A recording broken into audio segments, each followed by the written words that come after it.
사실 이제 모시기 너무 힘들었어요. 호주 그 회계의 최강 미녀라고 하실 수 있는 네거티브 기어링, 그럼 포지티브 기어링, 이제 투자형 프로퍼티 판매 시 세금 관계가 어떻게 되는지 우스갯소리를 하지만 구더기 무서워서 장 못 담는다 이것처럼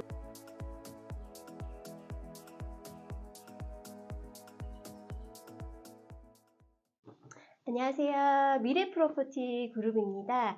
오늘은 이제 요즘 부동산 투자자분들이 많아지면서 호주 부동산에서 제일 궁금해 하시는 부동산 관련 세금에 대해서 전문가를 모시고 이야기를 나눠보고자 합니다. 사실 이제 모시기 너무 힘들었어요. 왜냐면 이제 호주 그 회계의 최강 미녀라고 하실 수 있죠. 그래서 이제 JOH 어드바이서리의 이제 제시카 회계사님 모셨습니다. 안녕하세요, 네, 회계사님. 안녕하세요. 너무 샤이하셔서 오늘 목소리만 일단은 출연을 하시고요. 상담 시 이제 실물을 보실 수 있을 것 같아요. 일 하면서 이제 고객분들이 제일 많이 물어보는 질문 오늘 이제 Q&A로 할까 하는데요. 일하시면서 이제 부동산 관련 가장 빈번한 질문이 어떤 게 있나요? 네, 아무래도 가장 많이 물어보시는 부분이 회계사님, 제가 투자용 프로퍼티를 구매하면 세금을 얼마나 절세할 수 있나요? 아니면 뭐 환급은 어느 정도 나오나요? 제 인컴으로 모기지 리페이먼트가 가능한가요? 이런 질문들을 가장 많이 하시죠. 그러면 회계사님 그 프로퍼티를 통해서 텍스를 절감할 수 있는 방법들에는 이제 어떤 것들이 있나요?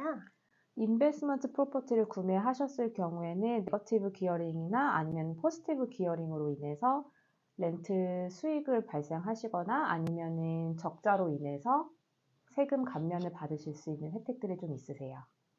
그러면 말씀하셨듯이 네거티브 기어링, 그럼 포지티브 기어링의 뭐 차이점이나 이런 거에 대해서 설명 좀 부탁드릴게요. 간단하게 말해서 인베스트먼트 프로퍼티로 인해서 적자가 생겼는지 아니면은 수익이 생겼는지의 차이점입니다. 인베스트먼트 프로퍼티를 하나의 비즈니스라고 생각해 보시면 렌트를 받고 모기지, 카운슬 피, 워터빌 등의 지출이 발생된 뒤 수익이 적자가 난다면 네거티브 기어링이 되고 수익이 난다면 포지티브 기어링이 됩니다. 네거티브 기어링이 됐을 때 적자만큼 인컴이 줄어들기 때문에 이에 따른 세금 환급이 발생돼서 세제 혜택을 받으실 수 있고요. 다만 프로퍼티 관련한 지출이 렌트비로부터 100% 커버가 되지 않기 때문에 세금 신고를 하기 전까지는 제 캐시플로우에 영향을 받을 수 있습니다. 쉽게 말하면 1년 동안 제가 돈을 더 지출하고 세금 신고 후 세금 환급을 좀 더 받게 되시는 거죠. 만약 포지티브 기어링 수익이 발생한다면 내 렌트 수익의 모든 비용을 제외하고도 이익이 남았기 때문에 수익이 증가하고, 즉 세금은 조금 더 납부를 하셔야 되지만 현재 나의 캐시플로우 상으로는 이득을 보시는 거죠. 그래서 앞서 말씀드린 네거티브 기어링과는 반대로 1년 동안 렌트로 인해 추가적인 인컴이 이제 매달 생기시지만 세금 신고 후에는 세금을 조금 더 납부하시게 되죠.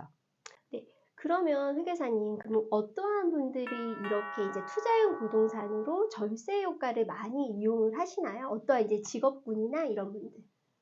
기본적으로 고수익 직업군이신 분들, 의사라든지 아니면 메디컬 종사하시는 분들 같은 경우에는 프로퍼티를 구매를 하셔가지고 세금 절세를 많이 하시고요.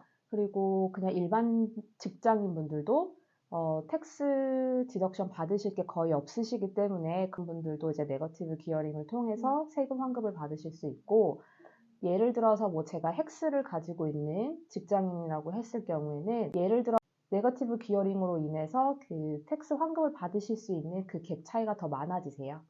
사실 이제 제가 얼마 전에 이제 뉴스 아티클을 봤는데 그 텍스페이어 중에 호주 텍스페이어 중에 10%에 차지하는 1.2 밀리언의 사람들이 네거티브 기어링 혜택을 본다고 하더라고요. 그리고 그 중에 3분의 2가 이제 8만 불, 연봉 8만 불 이하의 분들이 많이 그 혜택을 이용을 한다고 하더라고요. 회계사님, 네거티브 기어링을 할 때 디프리시에이션이 가장 큰 축을 차지한다고 들었는데 정확하게 디프리시에이션이 어떤 거를 뜻하는 건가요? 감가상각이라고 해서 부동산 건물 아니면 집 내부에 있는 물품들, 예를 들면 세탁기나 식기세척기, 블라인드 등이 내 부동산 총 자산이 돼서 매년 일정한 비율로 가치 감소가 되는 것을 계산하고 이를 비용 처리할 수 있게 하는 개념입니다.